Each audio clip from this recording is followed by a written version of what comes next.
Kinukuha ang video na ito mula sa Barangay 7. Makikita ang maraming piraso ng mga kahoy at kawayan na nagmula sa bundok. Dinala ito ng malakas na agos dulot ng malakas na pag-ulan.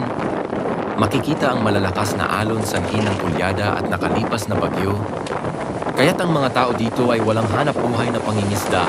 Ang mga bangka nila ay inilalagay muna sa pangpang upang hindi masira at makalipas ang maraming oras bago lumubog ang araw, ay tugna ang iyong makikita ang mga nakatambak na maraming bagay.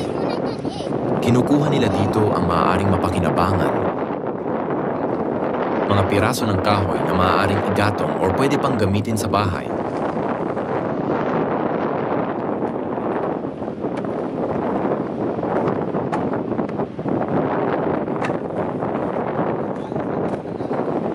Nakukuha din nila dito ang maraming piraso ng niyog na pwede pang pagkakitaan.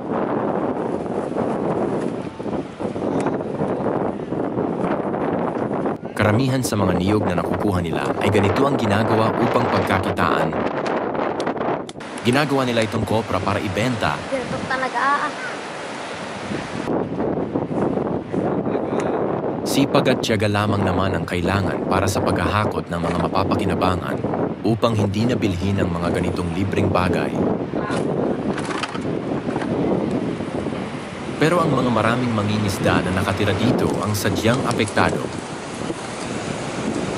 Problema nila ngayon ang kanilang mga hanapbuhay na pangingisda sa mga panahong ganitong dumarating.